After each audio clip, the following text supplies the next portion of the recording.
الحمد لله وكفى وسلام على عباده الذين اصطفى اما بعد فاعوذ بالله من الشيطان الرجيم بسم الله الرحمن الرحيم وما لي لا اعبد الذي فطرني واليه ترجعون صدق اللہ العظیم۔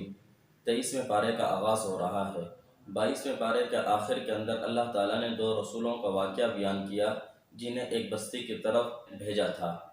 رسولوں نے دین کی دعوت دی، اللہ کی توحید بیان کی، لیکن بستی والوں نے تکذیب کی، ان کا انکار کیا۔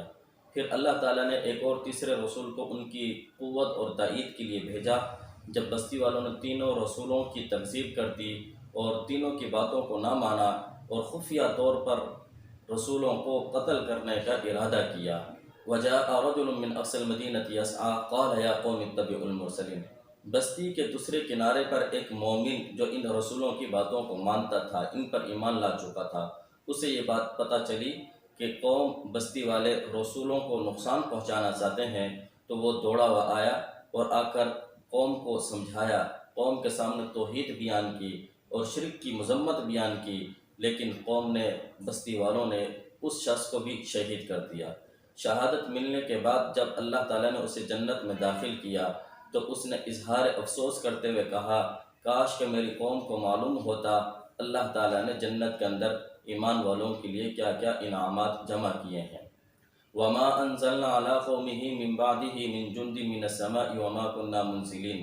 جب قوم کی سرکشی مزید بڑھ گئی، اللہ تعالیٰ نے ان سب کو ہلاک کیا۔ اللہ فرماتے ہیں، ہم نے انہیں ہلاک کرنے کے لیے آسمان سے کوئی لشکر نہیں اتارا، بلکہ ایک ہی فرشتہ کافی تھا جس نے چیخ ماری، جس کی آواز کو سن کر سب کے سب ہلاک ہو گئے۔ اليوم نختم على افواههم وتكلمنا ايديهم وتشهد ارجلهم بما كانوا يكسبون۔ قیامت کے دن جب حساب کتاب شروع ہوگا، کفار مشرک اپنے شرک کا انکار کریں گے اور کہیں گے وما كنا مشرکین، اے اللہ ہم نے تو دنیا کے اندر شرک کیا ہی نہیں تھا۔ اللہ تعالیٰ اس وقت ان کے منہ پر مہر لگا دیں گے اور ان کے ہاتھ پاؤں ان کے خلاف گواہی دیں گے جو انہوں نے گناہ کیے تھے اور کفر کیا تھا۔ وما علمناه الشعر وما ينبغي له۔ مشرکین کا نبی پاک صلی اللہ علیہ وسلم کے بارے میں یہ کہنا تھا کہ حضور پاک صلی اللہ علیہ وسلم شاعر ہیں اور یہ قرآن پاک شعر ہے۔ اللہ تعالیٰ فرماتے ہیں وما علمناه الشعر، ہم نے نبی پاک صلی اللہ علیہ وسلم کو شعر نہیں سکھلایا۔ وما ينبغي له، اور یہ تو آپ کی شان کے لائق ہی نہیں ہے۔ ان هو الا ذکر، یہ قرآن کریم شعر نہیں ہے بلکہ یہ نصیحت ہے۔ اولم یر الانسان انا خلقناہ من نطفۃ فاذا هو خصیم مبین۔ مکہ کے ایک مشرک عاص بن وائل ایک مرتبہ قبرستان سے ایک بوسیدہ ہڈی اٹھا کر لایا اور اسے اپنے ہاتھوں پر مسل کر ریزہ ریزہ کیا اور پھر پھونک مار کر اس کو اڑا دیا۔ حضور پاک صلی اللہ علیہ وسلم سے تکبرانہ لہجے کے اندر پوچھنے لگا کہ اللہ تعالیٰ دوبارہ اسے پیدا کرے گا؟ تو اللہ تعالیٰ نے جواب دیا کہ یہ اپنی تخلیق کو بھول چکا ہے کہ اسے ہم نے پہلے ایک نطفے سے پیدا کیا، اور آپ ان کو کہہ دیجئے جس نے اللہ نے تمہیں پہلی مرتبہ پیدا کیا، اللہ دوسری مرتبہ پیدا کرنے پر بھی قادر ہے۔ انما امرہ اذا اراد شیئا ان یقول له کن فیکون۔ جب وہ کسی کام کے کرنے کا ارادہ کرتا ہے تو صرف کن کہتا ہے تو وہ چیز ہو جاتی ہے۔ فسبحان الذی بیدہ ملکوت کل شیء والیہ ترجعون۔ اللہ کی ذات پاک ہے، قدرت والی۔ سورۃ الصافات 182 آیات 5 رکوع پر مشتمل ہے۔ والصافات صفا فالزاجرات زجرا فالتالیات ذکرا۔ قسم ہے ان فرشتوں کی جو صف باندھ کر کھڑے ہوتے ہیں، اور قسم ہے ان فرشتوں کی جو ڈانٹ ٹپٹ کرتے ہیں، اور قسم ہے ان فرشتوں کی جو تلاوت کرتے ہیں ذکر کی۔ اولئک لہم رزق معلوم۔ اللہ تعالیٰ فرماتے ہیں قیامت کے دن جب جنتیوں کو جنت میں داخل کر دیا جائے گا، اس وقت ان کو یقینی طور پر ایسا بہترین رزق عطا کیا جائے گا، اور جو کافر ہیں ان کو زقوم کھانے کے لیے دیا جائے گا جو کڑوا ہے اور نہایت ہی بد ذائقہ ہے۔ وَلَقَدْ نَادَانَا نُوحٌ فَلَنِعْمَ الْمُجِيبُونَ۔ آگے اللہ تعالیٰ نے حضرت نوح علیہ السلام، ابراہیم، اسماعیل، اسحاق، موسیٰ، ہارون، الیاس اور یونس علیہ السلام کے واقعات کو بیان کیا۔ حضرت نوح علیہ السلام 950 سال تک اللہ کی تبلیغ کرتے رہے، وحدانیت بیان کرتے رہے، لیکن قوم نے انکار کیا۔ تو اللہ تعالیٰ نے ان سب کو ہلاک کیا اور حضرت نوح علیہ السلام ان کے ماننے والوں کو نجات عطا کی۔ وَإِنَّ مِن شِيعَتِهِ لَإِبْرَاہِيمَ، حضرت ابراہیم علیہ السلام کا واقعہ بیان کیا جا رہا ہے۔ ابراہیم علیہ السلام کی قوم میلے میں جانے لگی ساتھ لے جانے کے لیے، تو حضرت ابراہیم علیہ السلام نے کہا کہ میں نہیں جا سکتا۔ سب چلے گئے، ابراہیم علیہ السلام پیچھے رہ گئے۔ سب بتوں کو حضرت ابراہیم علیہ السلام نے کلہاڑے کے ذریعے سے توڑ دیا۔ جب قوم واپس آئی، پوچھا کس نے توڑا، تو حضرت ابراہیم علیہ السلام کو انہوں نے آگ کے اندر ڈالا۔ اللہ تعالیٰ نے اس آزمائش کے اندر بھی حضرت ابراہیم علیہ السلام کو ثابت قدم رکھا اور اس امتحان کے اندر بھی کامیاب ہوئے۔ فلما بلغ معه السعي قال يا بني اني ارى في المنام، حضرت ابراہیم علیہ السلام کو اللہ تعالیٰ نے اسماعیل اولاد دی۔ جوانی کو جب پہنچے تو کہا کہ میں نے خواب دیکھا ہے کہ میں اپنے بیٹے کو ذبح کر رہا ہوں۔ بیٹے سے پوچھا کیا کرنا ہے، تو حضرت اسماعیل علیہ السلام نے جواب دیا جو آپ کو حکم دیا گیا ہے آپ اس کو پورا کریں، انشاءاللہ آپ مجھے صبر کرنے والوں میں سے پائیں گے۔ حضرت ابراہیم علیہ السلام نے آنکھوں پر پٹی باندھ کر حضرت اسماعیل علیہ السلام پر ان کی گردن پر چھری چلائی، لیکن اللہ نے جنت سے ایک مینڈھا بھیجا، وَفَدَيْنَاهُ بِذِبْحٍ عَظِيمٍ، تو حضرت ابراہیم علیہ السلام نے اس مینڈھے کو ذبح کر دیا۔ آنکھیں کھولی، دیکھا کہ اسماعیل سامنے کھڑے ہیں اور ذبح ہونے والا اسماعیل نہیں بلکہ ایک مینڈھا ہے۔ اللہ نے اس امتحان کے اندر حضرت ابراہیم علیہ السلام کو کامیابی دی۔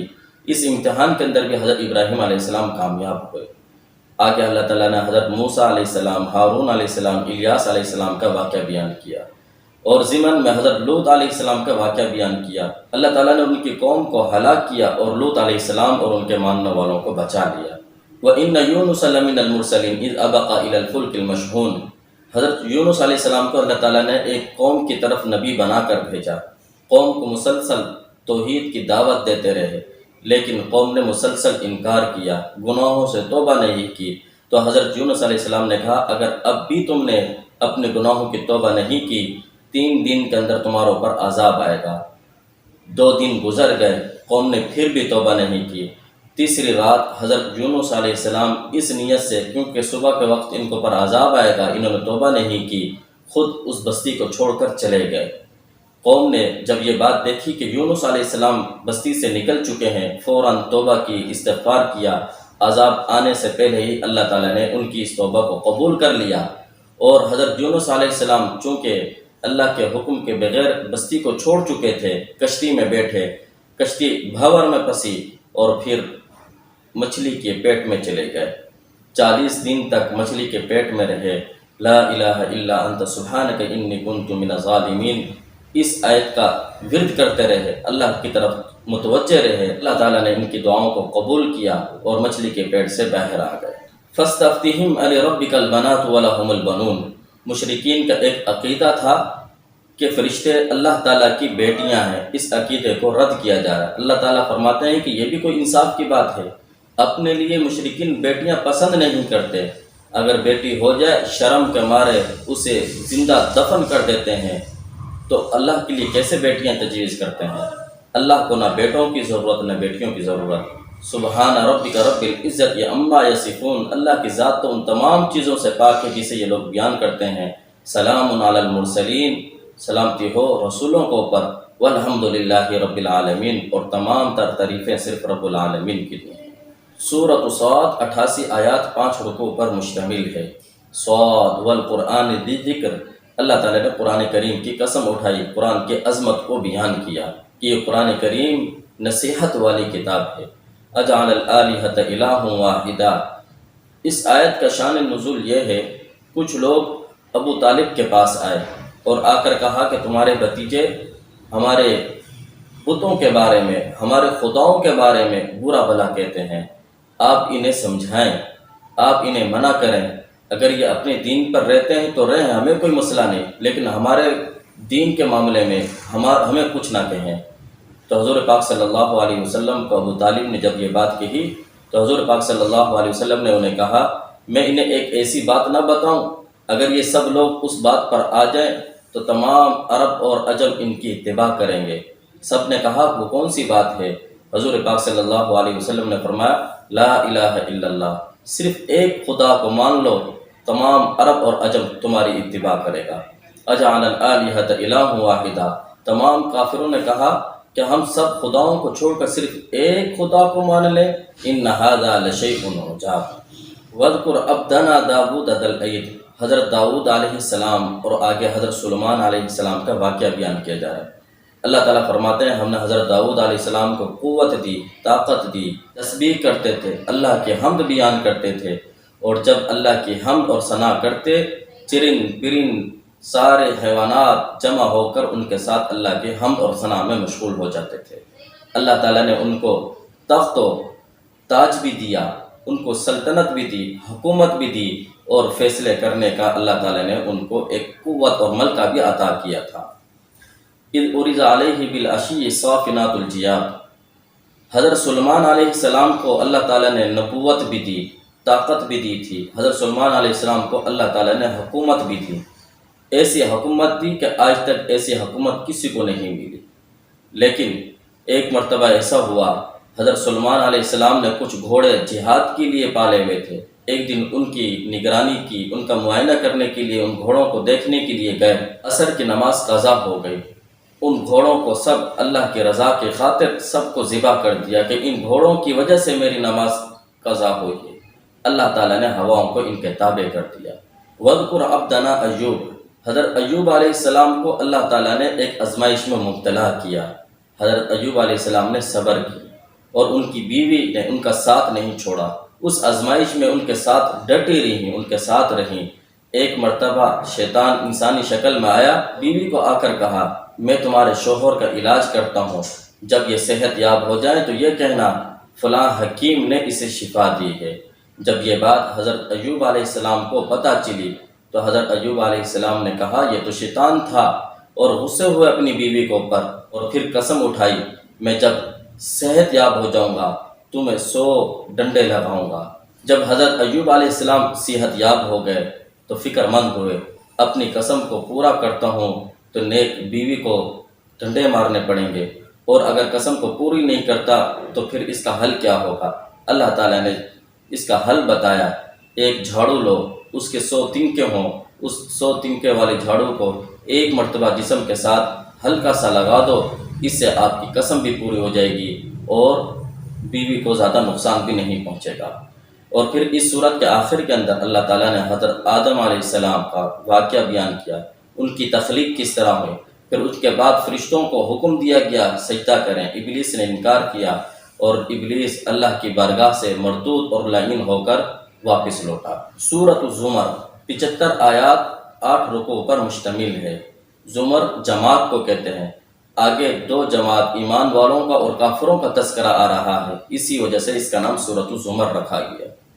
والذین اتخذوا من دونه اولیاء ما نعبدهم الا لیقربونا الی اللہ زلفی، مشرکین کا ایک عقیدہ یہ تھا ہم بتوں کی اس لیے عبادت کرتے ہیں، اللہ تعالیٰ نے کچھ اختیارات ان کو دیے ہیں، اور پھر اس لیے عبادت کرتے ہیں تاکہ یہ ہمیں اللہ کے قریب کر دیں گے۔ اللہ نے جواب دیا الا للہ الدین الخالص، عبادت صرف اور صرف اللہ کی ہونی چاہیے، اللہ کے ساتھ کسی اور کو عبادت میں شریک نہ کیا جائے۔ افمن شرح اللہ صدرہ للاسلام فہو علی نور من ربی، اللہ تعالیٰ فرماتے ہیں جس کا سینہ ہم اسلام کے لیے کھولتے ہیں وہ اللہ کی طرف سے ایک خاص نور اور روشنی پر ہوتا ہے۔ جب یہ آیت نازل ہوئی صحابہ کرام رضوان اللہ علیہم اجمعین نے عرض کیا یا رسول اللہ شرح صدر سے کیا مراد؟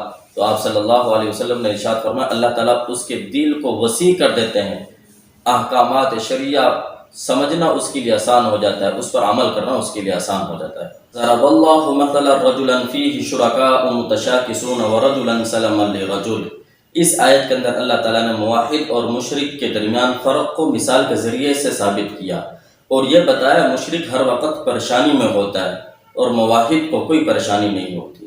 مشرک کی مثال اس غلام کی طرح ہے جس کے بہت سارے آقا ہوں، سب کا مزاج الگ ہو، اب وہ غلام پریشان ہوتا ہے میں کس کی بات مانوں، ایک کی بات مانتا ہوں تو دوسرا ناراض، دوسرے کی بات مانتا ہوں تیسرا ناراض۔ کہا کہ مشرک ایسا ہی ہے، ہر وقت وہ پریشانی میں ہوتا ہے کہ میں کس کی عبادت کروں، اور موحد وہ صرف ایک اللہ کی عبادت کرتا ہے، اس کو کسی قسم کی کوئی پریشانی نہیں ہوتی۔ اللہ تعالی ہمیں توحید سمجھنے کی، اس پر عمل کرنے کی توفیق عطا فرمائے۔